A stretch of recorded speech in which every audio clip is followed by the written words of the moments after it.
Hi there again, dear guys and girls. Petra back again. Um, let's today speak on going back to the narcissist because, yes, it happens. Some of us are hard learners, myself included, and we, the abused, tend to go back and back and back for more abuse, more manipulation, more intimidation. It happens. But at some point you get the lesson and you stay away. So there is hope. um, yeah. So just to back that up a bit, I want to break it down because I happened to be speaking to someone, a gentleman, this past week in my practice, and he had at some point gone back to his ex-wife, and they had tried to patch things up again, or he had tried to patch things up again, because as you know, with the narcissist, they never patch things up because, of course, they, in their minds, are superior. They do not need to take responsibility. They are without blame. So they never patch up things. It is always up to you, the abused, to patch things up. So this gentleman was saying, why do I do this? I think he did it twice. In my case, I also did it twice, going back. Um, so yeah, there are quite a few things that go on um, when going back to the narcissist. So to just back it up a bit, um, when the narcissist discards you, when they give you the silent treatment, when you pull away from the relationship because you want some time to think, which is what could also happen. And also the narcissist might, I know this happened to me, might also say, could we just take a break from each other? I need to think things through. So at some point, what it all boils down to is that at some point there is a breakup, there is a distancing from the two of you. And when this is done, especially in the narcissist's mind, this is done to put you through the loyalty test. And they start off this test when you have shown, when you have started voicing that you are going to leave, or when you have left completely. Um, they will tell you to think about what you've done, to reflect on your irrational behavior. Now, to give you another example of that, this is what happened to me.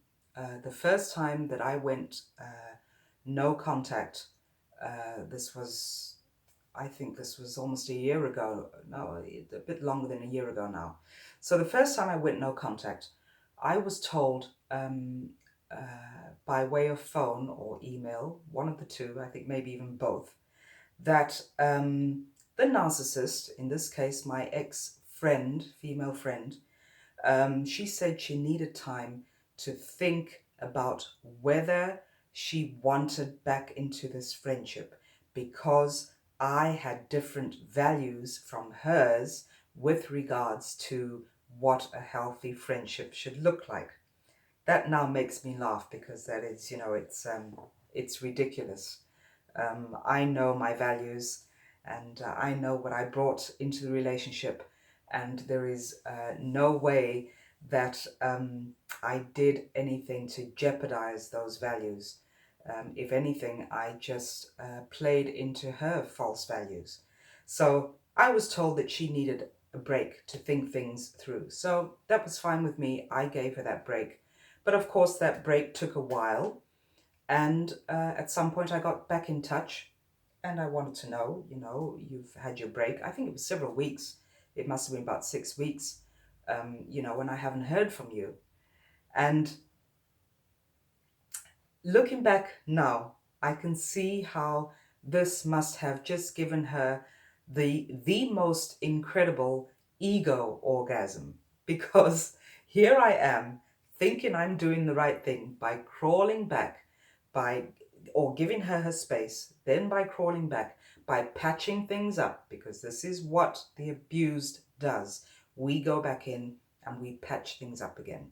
So that must have been, again, an incredible ego orgasm for her because she got what she wanted. And of course, when you don't realize what you are doing, you just feed into this evil, mean, deceitful way that the narcissist lives, how they function, how they con people into their web of disaster and destruction.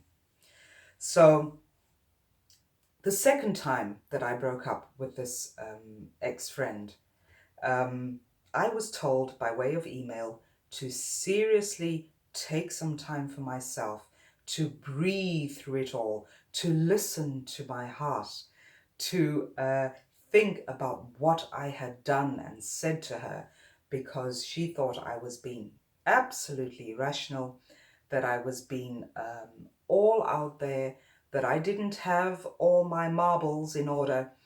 Um, you know, in short, she said I was crazy. And she told me to think things through. And when I had decided and when I had thought about what I had done, and if I could make sense of what I had done, these are her words: if you make sense of what you have done and of the way you have spoken to me, and when you see a light in that, then you are permitted to phone me, and then we can speak about this in a adult fashion. Something to that effect.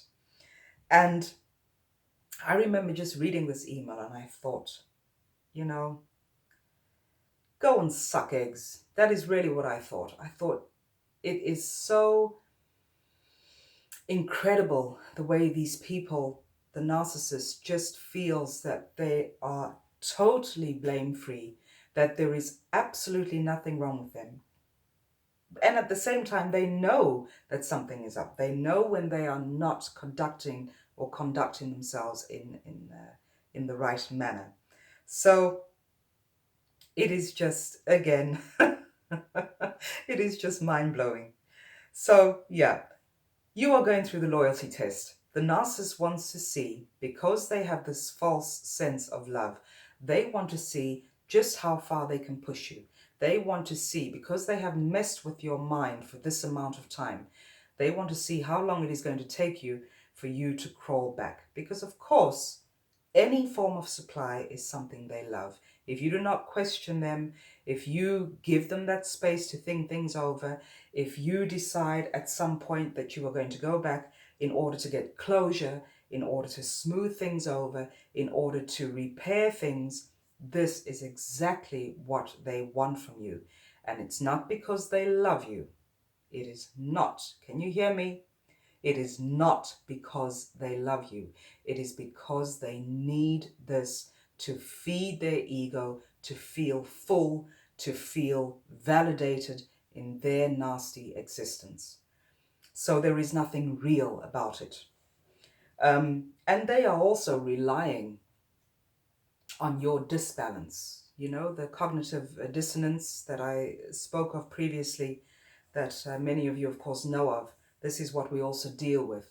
So the narcissist relies on your disbalance and the fact that you are in this cognitive dissonance, because they know that at some point you will probably come back. You will be crawling back to get the closure, to smooth things over. And what you are actually doing is giving them a green light. You are condoning their abusive behavior. So you are feeding into all of this. And I get it. I understand where you're coming from. I have been in exactly the same position. Is that because we have at some point low self-esteem, we have no confidence, we mistrust ourselves. This is the reason why we go back, because we are not firm in our belief. We are not firm in ourselves. We do not carry ourselves to some level with that respect that is needed for you to be able to stand up to toxic people. So the narcissist knows this. And that is why I have made all these videos. And as you have all seen here on YouTube as well, all these all the people who make videos on narcissism and on how to heal, you know, that is one of the most important things. learning how to heal from narcissistic abuse, learning how to get your confidence back in check, learning how to stand up for your values and for what you believe in. Because when you get all those good things, that good stuff back on track, that is when you are a beacon of light. You are standing firm, and that is what is going to ward off toxic people and toxic energy from your life. But if you have not reached this state of healing yet, then it is almost inevitable that you will at some point crawl back and feed into this evil abuse. That is what you are going to do. So, having said that, I realize how difficult it is, because so many, these are also the stories that I've heard in my practice, is that especially women go back at some point because they have children with the ex-spouse, the narcissist spouse.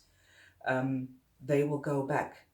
They will once again be conned into believing that this is a loving and healthy relationship, because of the contact with regards to the children.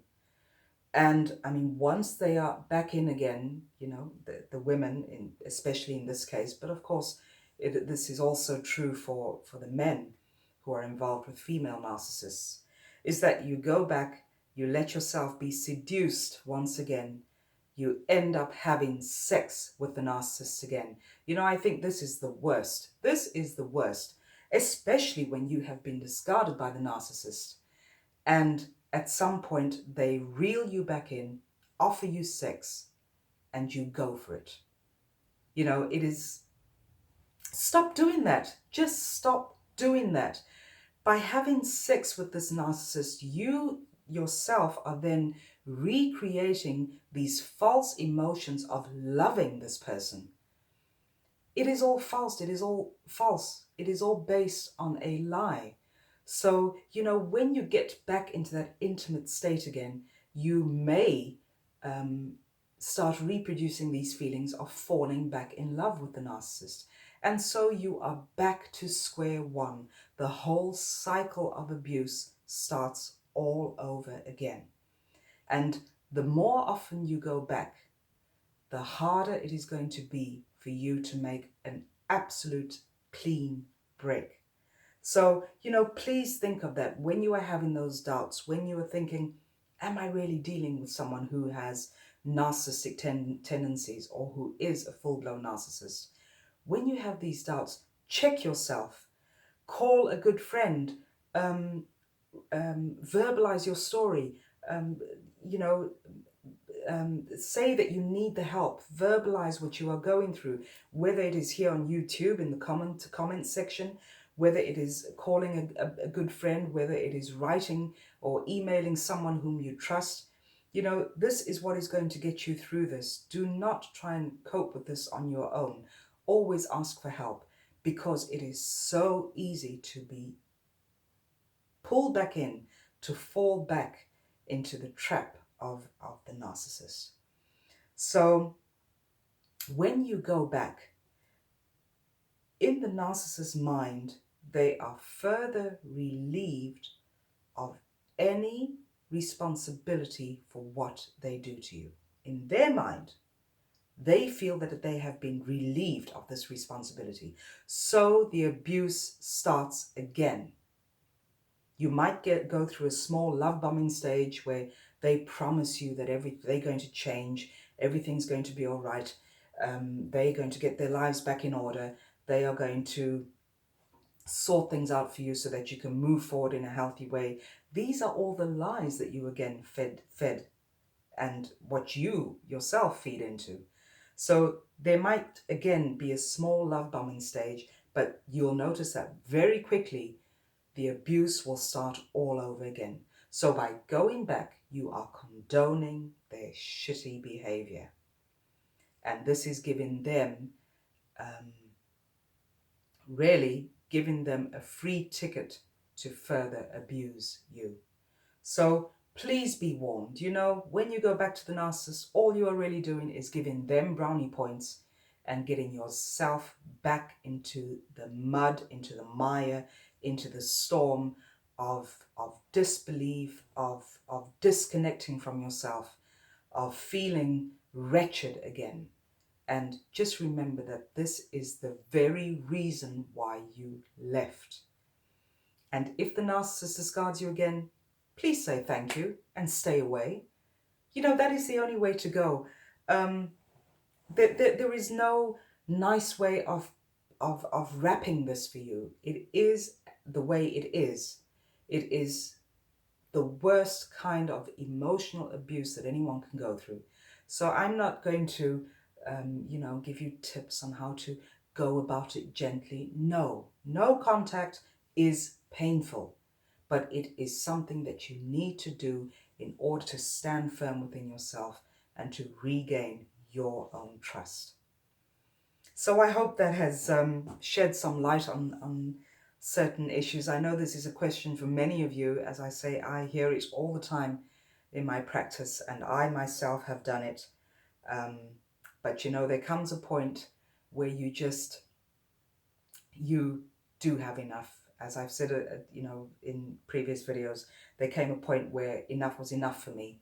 And even though it was very difficult, especially in those first stages, the first grieving stages after going no contact, I stuck to my guns. I would phone someone when I was having a difficult time, when I wanted to go back to the ex-friend. And I just, gathered people around me whom I trusted to share my story with. And they're the ones who sort of steered me away from going back. And they helped me to maintain that focus on myself and not on the narcissist. So I realize that not many of you have that safe circle of friends that you can fall back on, or family. But, if that means, as I've said, getting on YouTube and sharing your story so that others here in the community can help you to stay strong, then that is also another option. Okay, that was it for today. I hope to be back very shortly again. You all take care. Love and light to you, and no contact. Bye for now.